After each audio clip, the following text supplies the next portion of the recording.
બોટાદની ઘટનાની વાત કરવી છે. ખેડૂત મહાપંચાયતના જે નાટકો થયા એ બાબતે થોડી વાત કરવી છે. મારે એ કહેવું છે કે લોકશાહીના દુશ્મનો, તમે તમારા ચહેરાને ચમકાવવા માટે પરસેવો પાડીને પોતાનું ગુજરાન ચલાવનાર ખેડૂતોને ક્યાં સુધી ગુમરાહ કરશો? તમારા આજ સુધીના પ્રયત્નમાં ખેડૂતને ₹1 ફાયદો થયો હોય તો એનો જવાબ ગુજરાતનો ખેડૂત માંગે છે. ક્યાં સુધી ઉલ્લુ બનાવશો? પરસેવો પાડે છે, મહેનત કરે છે. અરે સાહેબ, સેવા કરીને, મહેનત કરીને ચહેરો ચમકાવવાનો હોય. તમે માત્ર ચહેરો ચમકાવવાના ઉદ્દેશ સાથે ખેડૂતોને ઢાલ બનાવો છો.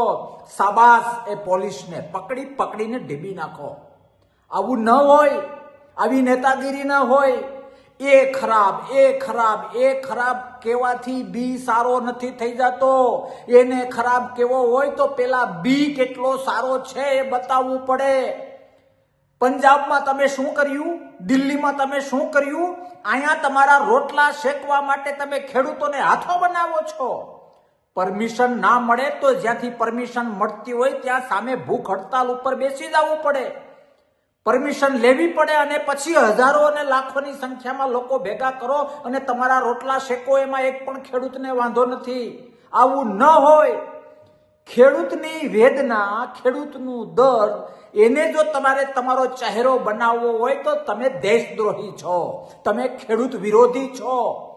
ખાલી પોતાના ફોટાઓ ચમકાવવા માટે, મીડિયામાં ધમધમાવવા માટે તમે ખેડૂતના ખભે બંદૂક ફોડો છો. ફરીથી પૂછું છું કે આજ સુધી તમે જે દેખાવો કર્યા, આજ સુધી જે ખેડૂતોની વાત કરી, એમાં ખેડૂતને ₹1 ફાયદો થયો હોય તો મીડિયા સમક્ષ રજૂ કરો. શા માટે? તમારી પરિપક્વતાનો અભાવ, તમારી દીર્ઘ દ્રષ્ટિનો અભાવ, તમારો લોકશાહીનો ડુપ્લિકેટ પ્રેમ. હવે પાછા વળો, પાછા. આમ ન હોય. તમારી પરિપક્વતાના અભાવને કારણે ખેડૂતોને હેરાન થવાનું. ખેડૂત કોઈની વેદના માટે થતા પ્રયત્નો કરવાના હોય, કોઈની વેદના ઉપર પોતાના રોટલા શેકવા એ ભારતની સંસ્કૃતિમાં નથી, ગુજરાતના ઇતિહાસમાં નથી.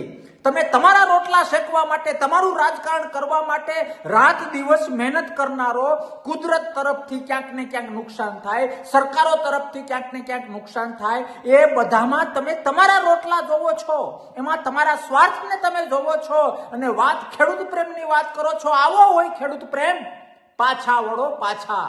અનેક વખત મેં સમજાવ્યા છે કે રાજકારણ જે રીતે થતું હોય એ રીતે થાય. હું રિપીટ કરું છું, તાકાત હોય તો સેવા કરીને તમારો ચહેરો ચમકાવવો. દરેકને લોકશાહીમાં રાઈટ છે, પણ ઉદ્દેશ પાપથી ભરેલો છે.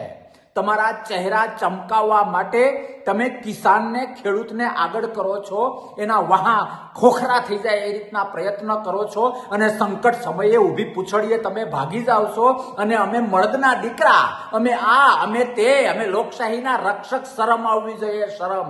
ખેડૂતોને કહું છું, ગુમરાહ ન થતા, ખોટી વાતોમાં ન આવતા.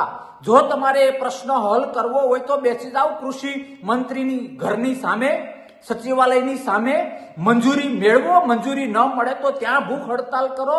એ વાસ્તવિકતા છે. એ સાચો લોકશાહી પ્રેમ છે. આ તો ગમે એ રીતે ઉશ્કેરો, હોબાળો કરો.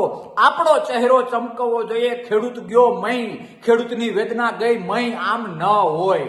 પાછા વળો, પાછા. નહીં તો તમારી વિરુદ્ધ મોટો મોરચો લાગવો પડશે કે માત્ર પોતાના સ્વાર્થ માટે મહેનત કરનારા ખેડૂતને ગુમરાહ કરે છે, લોકશાહીને ગુમરાહ કરે છે, બંધારણને ગુમરાહ કરે છે.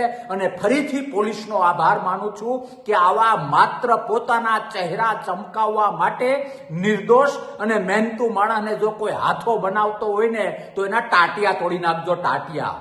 આટલો સ્વાર્થ હોય, પોતાના સ્વાર્થ માટે તમારે ગમે એ કરવાનું. પાછા વળો, પાછા.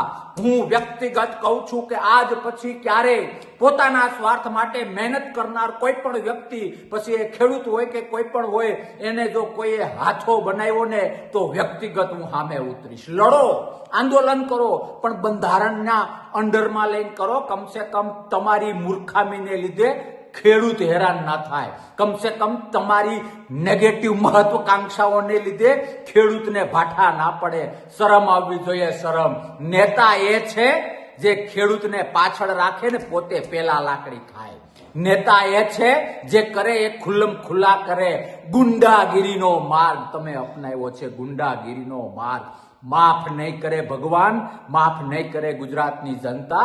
આંદોલન કરતા શીખો, લડતા શીખો. ખાલી બકવાસ કરે ના ખેડૂતનું ભલું થાય કે ના આવતીકાલનું ભલું થાય. ફરીથી કહું છું, ગાળો દેવી હોય તો દેવાય, પણ એ પેલા ગુજરાતને બતાવાય કે હું કોણ છું.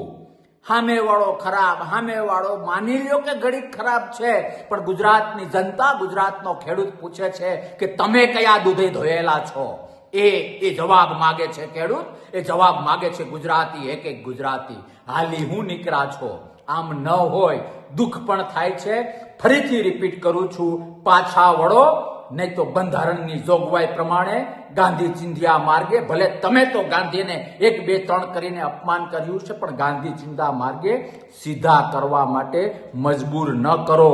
ખેડૂતને ગુમરાહ કરે, ખેડૂતના પ્રશ્નોને લઈને પોતાના ચહેરાઓ ચમકાવે એવા લોકોને માફ નહીં કરવામાં આવે. હદ થઈ જાય છે. કશું જ કરવું નથી. આજ સુધી ખેડૂતને 1 રૂપિયાનો ફાયદો કરાયો નથી.